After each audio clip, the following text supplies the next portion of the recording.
Y estos son las 20:30 minutos en la ciudad de Barcelona. Buenas noches a todos, buenas noches a todas. Iba a decir que vamos a hacer la segunda conferencia, claro, para muchas personas será, para algunas personas será la segunda conferencia, para otras ya es, no sé, ya 25 años después seguimos dando conferencias y para otras pues será, ya llevan 3 o 4 años y seguimos con las conferencias. Esta primera es una introducción al hermetismo, introducción a lo que son las ciencias herméticas. Hemos decidido hablar de ciencias herméticas, el hermetismo. Claro, hablar del hermetismo siempre es difícil porque el hermetismo, si por algo se diferencia a los demás estudios, es que durante mucho tiempo se mantuvo hermético. Claro, a mantenerse hermético, pues pocas fueron las influencias que llegaron y que penetraron dentro de él.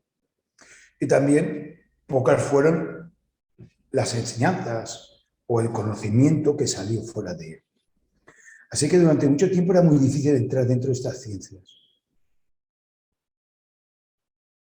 Y para entrar, no solamente era ir a un lugar, llamar a la puerta, como diría Ludwig van Beethoven en la Quinta Sinfonía, cuando con ese adagio molto adagio, él dice que el destino llama a tu puerta y si eres capaz de abrirlo o no eres capaz de abrirlo.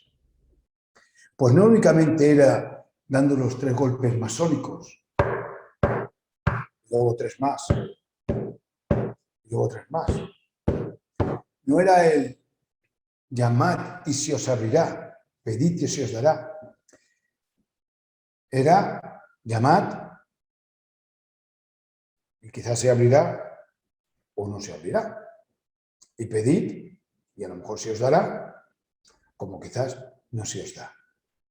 Era conocer el camino, la ruta para llegar a aquel monasterio, a aquel lugar y que fuera bien recibido.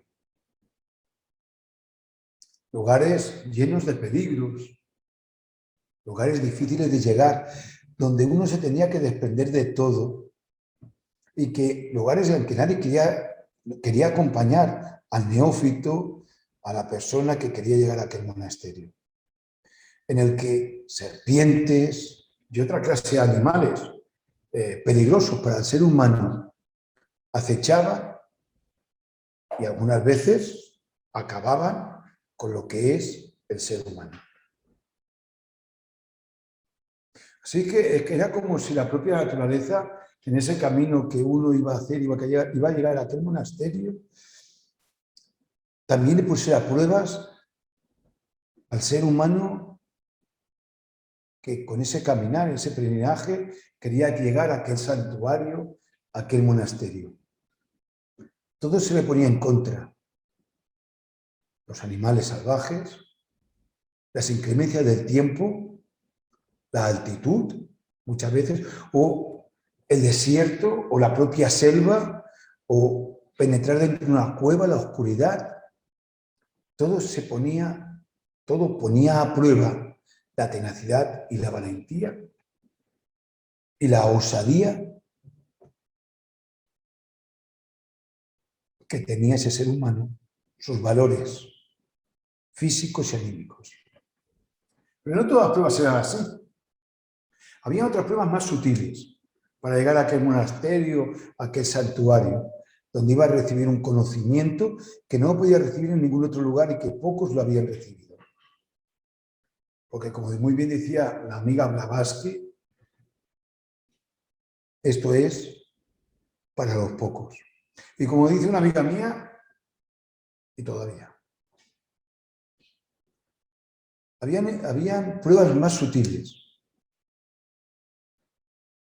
como nos habla Parsifal de las mujeres flor, aquellas damas que con sus encantos tentaban al caminante y que los desviaban para encontrar Montsalvat, donde se encuentra hoy en día la montaña de Montserrat, Cataluña, Barcelona.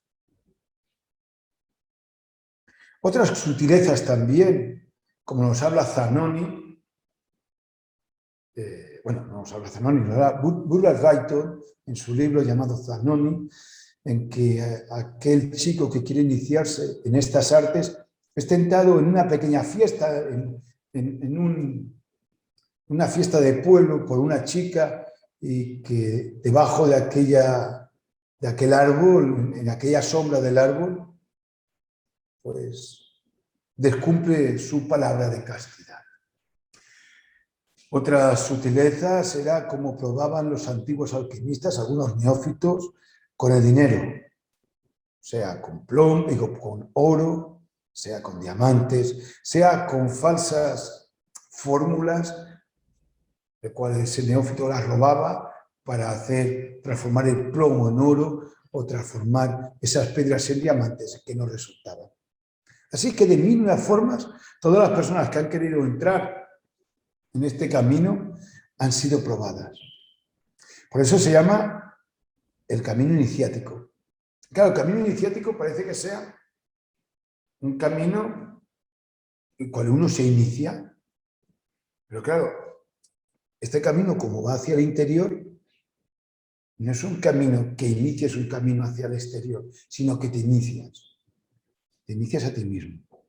Tú eres el caminante y el propio camino. O sea, te caminas a ti mismo. O, como decían otros caminantes, te descaminas a ti mismo. Vas hacia atrás, como una película. Desavanzas. Ya sé que hoy en día, y no solamente hoy en día, sino durante mucho tiempo, la cuestión era avanzar.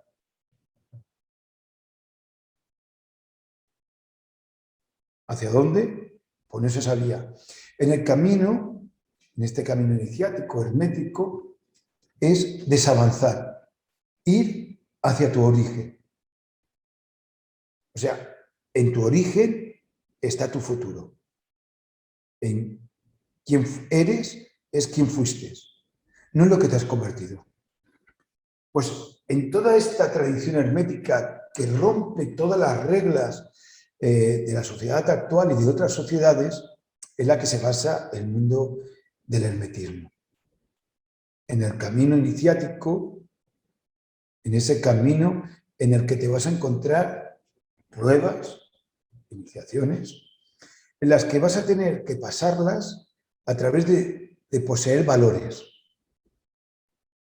Valores que de una forma romántica y una forma fisiológica dicen que son valores del corazón. Donde los herméticos ponen la inteligencia del ser humano, no el intelecto, sino la inteligencia del ser humano. La colocan en el propio corazón. El corazón que está recubierto del pericardio o del cardias, el cual el ser humano lo tiene duro por las experiencias de la vida. Y que el mismo hermetismo te explica cómo ablandar ese corazón, el pericardio, para que el corazón sienta. El pericardio es un transformador de las cosas que suceden. Para que no se dañe nuestro pobre corazón, explica las cosas a su modo al corazón. Si pasa una desgracia, pasa una cosa no agradable, puede dar una serie de justificaciones para que no se dañe. En hermetismo, el pericardio se tiene que ablandar. Tiene que ser un primer ministro ejemplar. Y tiene que decirle al corazón las cosas tal y como son, no tal y como le gustaría que fueran a él. Es una relación entre pericardio y corazón. Es una relación entre lo que queremos ver y lo que es realmente. Y aquí, en el camino, las cosas se ven tal y como son, no tal como les gustaría a uno. A eso se llama realidad. A lo otro se llama relatividad. No es relatividad de Einstein, pero se llama algo relativo. Y lo real es lo que busca el hermetista. Busca lo real, no lo temporal, no lo moral, sino lo ético. Pero sea de una forma, sea de otra, el hermético, el camino que realiza, ha sido llamado de muchas formas, además, este camino. Entre los antiguos cabalistas era llamado el camino de Enoc. Y ellos mismos se llamaban enoquistas. Os recomiendo la lectura del libro de Enoc, es maravillosa. Eso sí, se tiene que leer como una sopa caliente. Sorbito a sorbito, poquito a poquito, y reflexionando muy profundamente. Porque es un libro iniciático. Todos los libros iniciáticos, de una forma u otra, hablan de ti y hablan de mí, hablan de nosotros. En un grado u otro, hablan de nosotros. Hablan desde el anhelo que uno tiene en poseer, en tener diferentes tipos de conocimiento, a todo lo que sucede en ese camino y al llegar al final. Y en algún punto de ese libro uno se encuentra. Porque tampoco es que empiecen todos por un lugar y acaben por otro. Porque el camino iniciático es una circunferencia. Una circunferencia, una vez hecha, es difícil saber cuál es su origen. Y es verdad que unos empiezan por aquí, otros empiezan por aquí, otros por aquí, por aquí, por aquí, por aquí. Pero lo importante es dar la vuelta a toda la circunferencia. A toda la plaza de toros. Si hablamos de la tauromaquia, como también agente iniciador. La tauromaquia antigua, griega y atlante, y cretense sobre todo. Pues bien, dar toda esa circunferencia. Pues uno lee un libro iniciático, como el libro de Enoc, ahora hablo de él, y uno se encuentra allí. No sé, en la página 1 o en la página 67, pero uno se encuentra en aquel lugar cuando uno es consciente de sus propios procesos íntimos o internos. Procesos íntimos e internos. Que uno se percata y se da cuenta al empezar a tener información sobre el camino iniciático, y sobre todo cuando uno tiene las ganas, el deseo, el anhelo de empezar. El camino iniciático, el camino de Santiago, el camino de Vía Láctea, la ruta interior. Y una forma que se hablaba, de una forma latina, la mística. A mí es que me encanta. O sea, generalmente se percibe la palabra mística o un místico como una persona que tiene una emoción, ¿no? Y es verdad, tiene una emoción de tipo superior hacia algo que es divino o espiritual. Y eso es cierto. Pero la palabra mística significa camino secreto. Y entonces vamos a poner dos personas muy diferentes. Un politeísta y un monoteísta. Esto tienen serios problemas, ¿no? Hablando desde un punto de vista filosófico-religioso. Pues si los dos son místicos, si los dos no solamente conocen, sino que están andando el camino, tienen la mística como algo común. Son caminantes del camino o del sendero. Por lo tanto, aunque sus puntos de vista serán opuestos, nunca serán contrarios, porque se encuentran en el camino. Por lo tanto, uno no puede pensar que el otro está muy equivocado, y el otro tampoco puede pensar que el otro está muy equivocado, sino que los dos piensan, aquí hay algo que tengo que aprender de él. Y los grandes místicos, pero grandes místicos, no estoy hablando de los místicos religiosos, que también habrán, sino grandes místicos que empezaron con una filosofía, con una religión, estudiaron otras y aprendieron de otras fuentes y de otros lugares. y se aprovecharon de ello. O sea, que la mística es ese camino secreto que, como el camino iniciático, que no es una vía recta, al menos en un principio, que es una vía serpenteante. De pronto se va hacia una filosofía y de ahí aprendes algo. De pronto te lleva hacia otra, de pronto vas hacia el mundo griego y aprendes algo de una serie de mitos. Luego vas hacia el mundo azteca, por decir algo, y ahí aprendes algo de Quetzalcóatl, de cualquier otro mito. Luego vas hacia el mundo inca y ahí te encuentras a Huiracocha. Luego vas hacia el mundo tibetano, vas hacia otros lugares. Y en ese serpentear vas andando, vas avanzando. Y avanzas hacia el interior. Avanzas hacia encontrarte contigo mismo. Y eso sería el camino místico, la mística, cuando uno se convierte en algo místico, cuando uno posee esa llave que decían nuestros antepasados de la Edad Media, el Domum Dei, el don de Dios, o el don de algunos pocos. Buscaban los amigos que eran estudiosos de las catedrales góticas, donde ese propio nombre de gótico viene de esa palabra argot, ese lenguaje que solo es conocido por unos cuantos. Hay un libro maravilloso que es El misterio de las catedrales de Foncanelli, que lo recomiendo.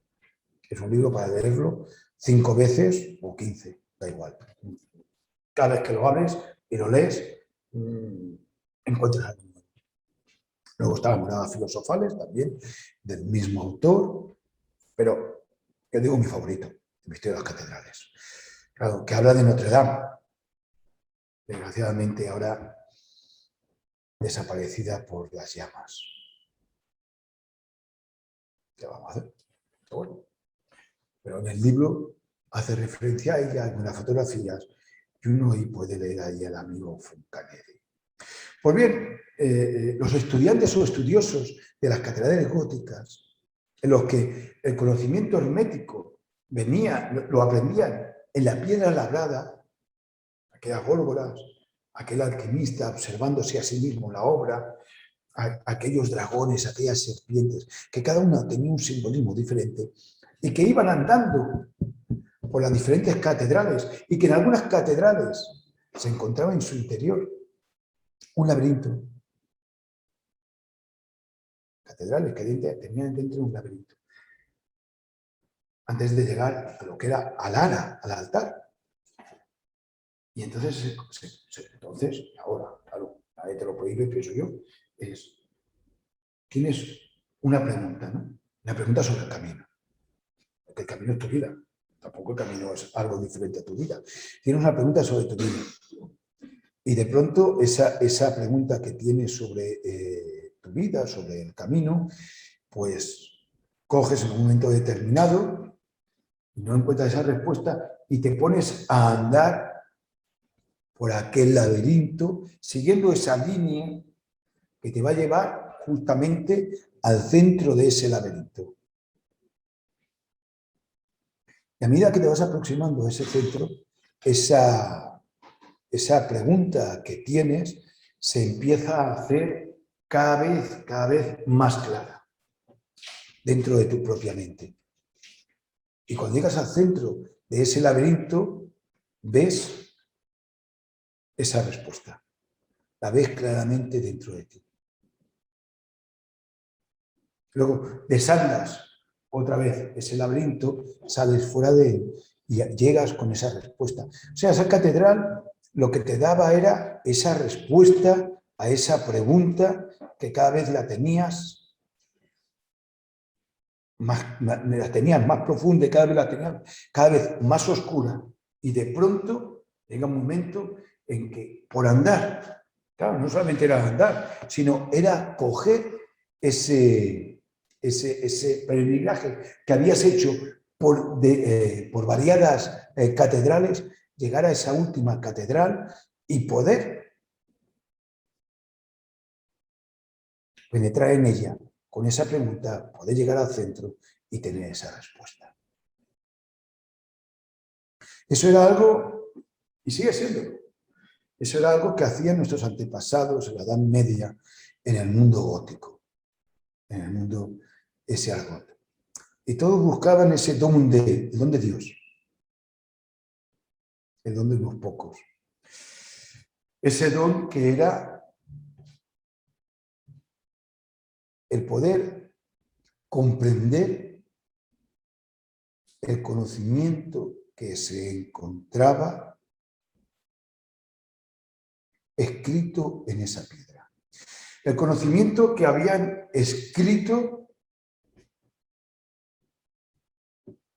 los grandes conocedores de esta filosofía, del hermetismo.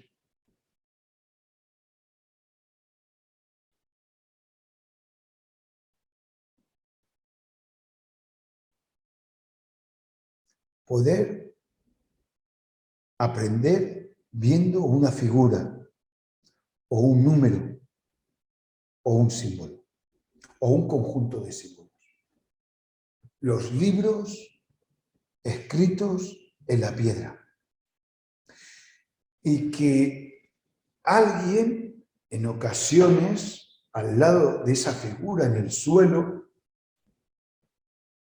más tarde en el tiempo, para dificultar menos ese conocimiento de esa piedra, cogían y realizaban una pequeña señal, algo como para que si alguien llegara y no comprendía aquello, pudiera verlo de alguna manera, de alguna forma, y pudiera poderlo observar. Perdonadme un segundo.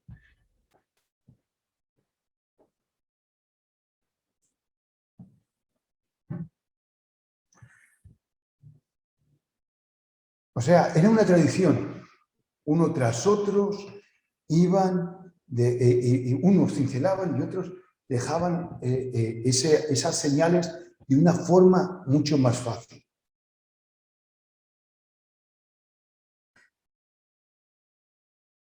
Era toda una tradición.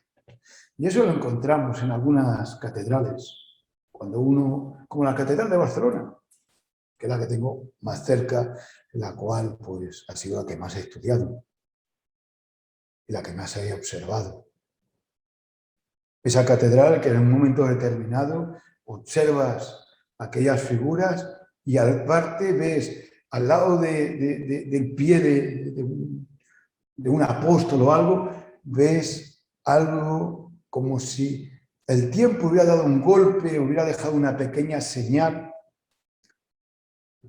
Y no ese golpe, es un golpe acertado, consciente de alguien que dejó algo para dar a esa figura, darle una señal para que tú puedas extraer un conocimiento más profundo de ello. Y ese Domum Dei lo pedían y oraban en cada catedral pidiéndolo, porque este camino, aparte de ser un camino que se puede llamar mística, o el camino de Enoch, o el camino iniciático, o la Vía Láctea, o el camino de Santiago, ese es para los caminantes, ¿no? Pues como parece que uno camina y en ese caminar pues va avanzando. Pero hay otra manera de ver también este camino. Y es que la iniciación ya no se ve como un andar, sino como un sumergirse. Y es aquí donde llegamos y comprendemos el laberinto que antes hablábamos. En el laberinto, la cuestión es llegar al centro de ese laberinto. Podemos ver ese laberinto en dos dimensiones, ¿no? La largura y la anchura. Pero imaginemos por un momento que ese laberinto no tuviera dos dimensiones, que tuviera tres. Que puede tener 4, 5, 6, 7. Pero bueno, vamos a imaginarla con 3. Y podemos imaginar que ese laberinto, cada vez que te vas acercando más a ese centro, no solamente te acercas en dos dimensiones, sino que también te acercas en altura, en este caso en profundidad. Vas entrando en profundidad. Te vas sumergiendo. Y eso está muy bien. Porque este camino es un camino de sumergirse.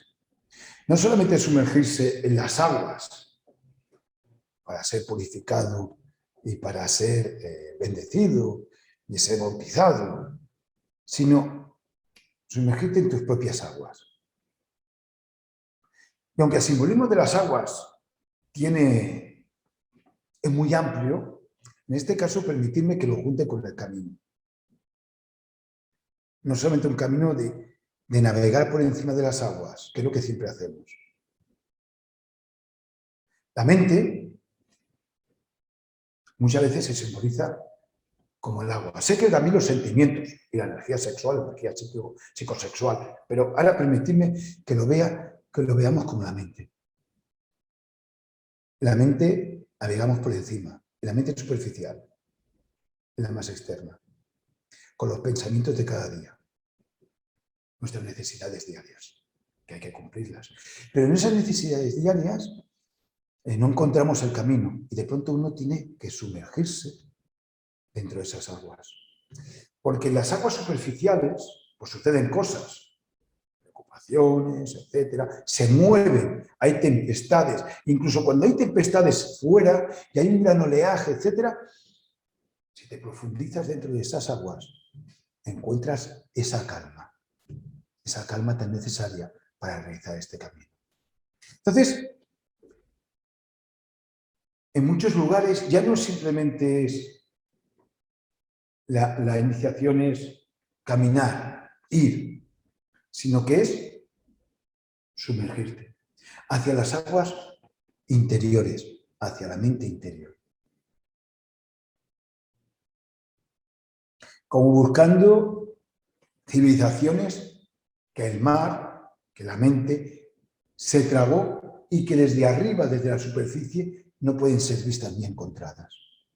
Como buscando existencias pasadas, hechos pasados, conocimientos pasados que no están tan en el pasado, simplemente están sumergidos dentro de nosotros. Y penetramos buscando esos misterios. Sumergirse es lo más parecido a lo que es la meditación. Que la meditación no deja de ser una reflexión, que no un razonamiento.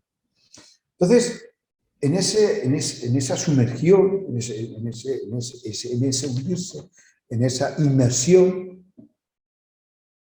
a medida que te vas alejando de la superficie, te vas alejando más, cada vez más, de lo superficial, de lo que nos diferencia a todos. De lo que diferencia una religión con otra, un pensamiento filosófico con otro pensamiento, una cultura con otra cultura. Y en el fondo empezamos a ser todos iguales. Y en esa inmersión vamos encontrando diferentes compañeros y compañeras de viaje, que no por nada tienen que ver con nuestra filosofía y con nuestro camino, pero vamos encontrando, porque nuestra dirección es la misma. Y aunque parezca algo paradójico, a medida que nos vamos alejando de la luz del sol, maravillosa luz del sol, que siempre nos ayuda, pero en este caso la luz del sol es como si nos engañara, nos hace ver la vida de una manera. ¿Sabéis cuando ponemos un palito dentro del agua? Uno pone un palo dentro del agua y desde fuera ves que entra de una manera y de pronto cuando entra el agua, pues cambia, es como si cambiara el palito o la vara, ¿no? Y coge otra dirección, ¿no? Por la luz reflectante, etc. Y nosotros decimos, lo real es el palo que cogemos, lo otro es a causa de la luz y del agua. Pues imaginaos que es al revés. Que lo real no es el palo que entra así de una forma diagonal o horizontal, sino que la realidad es cómo se transforma esa imagen. Pues a medida que nos vamos sumergiendo, vamos viendo que lo que hasta ahora nos había parecido real, nuestra vida, nuestro caminar, nuestro conocimiento, empieza a volverse algo no tan real. Yo no voy a decir irreal, voy a decir otra vez la palabra relativo que me gusta. Algo relativo, pero no real. Y aquello que nos parecía pensamientos lejanos, podría ser simbólicos, del pasado, fíjate tú, a lo mejor no, a lo mejor sí, mitología, creencias, empieza a ser el mundo real. Y empezamos a estar en contacto con una imagen alejada de la luz del sol que posee la luz de las propias aguas, de esas aguas originales, de esas aguas que hablaríamos del Génesis, cuando Dios separa las aguas, ¿no? Las aguas superiores de las aguas inferiores, y crea los cielos y la tierra, ¿no? El mar y los cielos. Pues empezamos a entrar a ver esas aguas originales. Y es cuando uno se da cuenta que empieza a tener ese domum Dei, ese don de Dios. Entonces, cuando sales a la superficie y has visto, te has sumergido en esa meditación, en esa reflexión, en esa comprensión de esos libros, en una reflexión coánica, y sales fuera, sales con un conocimiento que no está a la luz del sol, sino que está sumergido en ti, pero que tú lo has extraído. Claro, se viene contigo. Entonces, cuando vas viendo aquello que llamaríamos antiguo, catedrales, un dolmen, una runa, cosas que para los que no se han sumergido y que tienen muchos estudios, tiene un significado, para ti que no has hecho esos estudios, resulta que tiene un significado diferente. Lo ve de una manera diferente.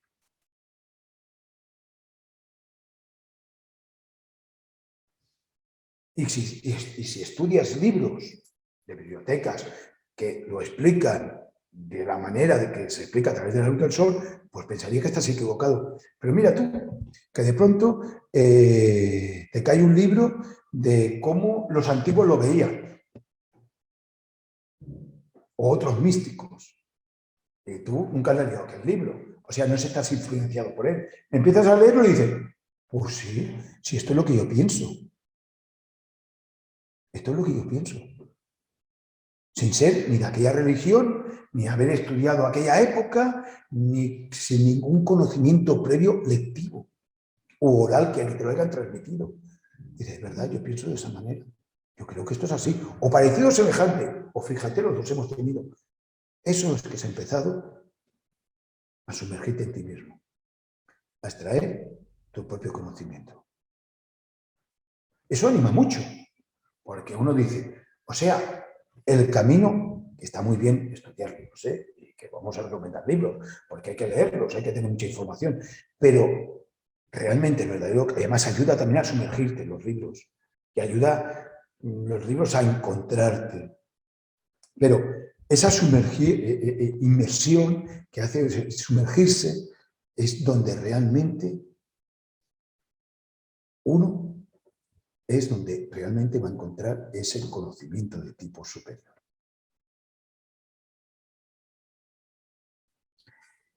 Autodidacta. Bueno, es como quieras. Uno le puede decir como sea. Autoconocimiento, pues está bien. Pero uno se empieza a sentir satisfecho de sí mismo. Se siente listo.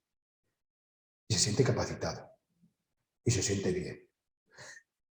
Con las equivocaciones que uno tendrá, lo que sean tuyas, y con los aciertos que uno tendrá. Y sobre todo, estudiando libros que resulta que lo que hacen es reafirmar lo que tú solito o tú solita habías encontrado. Y de pronto uno se da cuenta que el camino, que el por qué está en este mundo, es porque está en este mundo para cumplir o para llegar a autoconocerse y que tiene las herramientas necesarias. Que pensaba que le hacían falta según qué herramientas, pero no. Le hace falta según qué conocimiento para mover las herramientas. ¿De acuerdo? Es como un alquimista que tiene todo el laboratorio alquimista y que tiene todas las herramientas. Pero hace falta saber cómo se cómo se mueven esas herramientas, cómo se comportan, qué es lo que hay que hacer con ellas. Pues bien, el ser humano es un laboratorio, tenemos todas las herramientas, solamente hemos de saber cómo se ha de hacer para funcionar. Y a la que te explican 4 o 5 cosas y empiezas a empiezas a funcionar. Porque este no es un camino de, esto ya lo sé, como decía un amigo mío. No, si lo que me explicas, es verdad, es un gran conocedor, un gran estudioso. Lo que me explicas ya lo conozco. Y yo le decía, pero ¿lo has utilizado? ¿Lo pones en práctica? Porque conocerlo solamente no sirve para nada. Para algo sirve, por lo conocer. Te da la posibilidad de poder hacerlo funcionar. Pero solo por conocerlo no sigas a ningún lugar. Es cuando utilizas el conocimiento, cuando lo pones en práctica, que consigues algo. Leerlo, entenderlo y no practicarlo es un conocimiento que tiene, pero no es práctico. Y este conocimiento es 100% práctico. Por eso en el Magic poníamos esoterismo práctico, porque no es teórico. Aunque hay parte teórica, y que es fantástico, porque la teoría la pones en la práctica, pero sobre todo es práctico, es ponerlo en acción. Pero para ponerlo en acción, uno tiene que tener algo, se llama motivación. Uno tiene que estar entusiasmado. Porque por ponerlo en acción, este conocimiento, sin entusiasmo, se ve que la cosa no funciona. Hace falta un estímulo, hace falta quiero conseguirlo, un algo, un no sé qué, una premeditación. Y cuando uno va con esa premeditación y con ese entusiasmo a ponerlo en práctica, es cuando las cosas salen. O sea, no es algo mecánico, como podría ser un ejercicio gimnástico, que al final uno se dañaría. Porque los ejercicios gimnásticos, sea el que sea, si no estás consciente de lo que haces, al final te haces daño. Que uno puede decir, pues mecánicamente hago esto mientras pienso, te va a hacer daño. O me pongo a correr mientras pienso, te vas a hacer daño. O sea, cuando alguien hace algo, tiene que poner conciencia en ese algo que está haciendo. Y en el esoterismo, en el hermetismo, es lo mismo. Cuando uno hace un ejercicio, un mantra, un mudra, una runa, está haciendo una acción, un ejercicio, ha de poner toda su conciencia. Y para poner toda su conciencia, uno tiene que tener con las ansias, las ganas, la premeditación de hacerlo. Por eso las salas de meditación, ¿qué haremos? Bueno, ¿qué haremos y lo hacemos? Uno ha de esperar esa hora, ese momento. Entonces uno pone todo eso. Y aunque en la misma meditación no haya un resultado, que siempre lo hay, pequeño o grande, que la vida es así, pero siempre lo hay, en las horas posteriores algo llega. Porque siempre hay un pago a ese esfuerzo que uno ha hecho místico. Un pago que viene de uno mismo. Por eso es tan importante que cada uno de nosotros, cuando recibe el esoterismo, cuando recibe el hermetismo, la forma de recibirlo siempre es con una sonrisa, abriendo los ojos, poniendo los sentidos completamente abiertos, para que no solo se quede en un nivel intelectual, que está muy bien, sino que traspase a través de nuestros sentidos y que llegue a nuestras profundidades. Decían los antiguos que este conocimiento se tenía que hacer sangre y se tenía que hacer hueso. Y yo creo que no estaban equivocados. Que este conocimiento, el conocimiento hermético, cuando uno lo recibe, forma parte de uno. Y no solamente que forme parte de uno, sino que forma parte, uno forma parte también del propio conocimiento. Y en esa simbiosis es cuando comienza el camino del hermetismo. Cuando tú formas parte de él y él forma parte de ti. Bueno, queridos amigos, queridas amigas,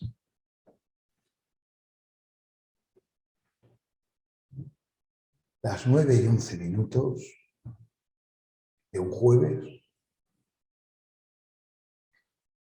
Ahora os digo que buenas noches, que cenéis bien, o si habéis cenado, que descanséis bien y que reflexionéis sobre lo que es el conocimiento. Y acordaros, el libro de Enoch, libro maravilloso, y el libro del misterio de las catedrales de Fontanelli, que yo creo que os va a encantar. Por lo menos yo siempre que lo he leído en bastantes ocasiones, siempre me ha encantado. Buenas noches y hasta mañana. Adiós.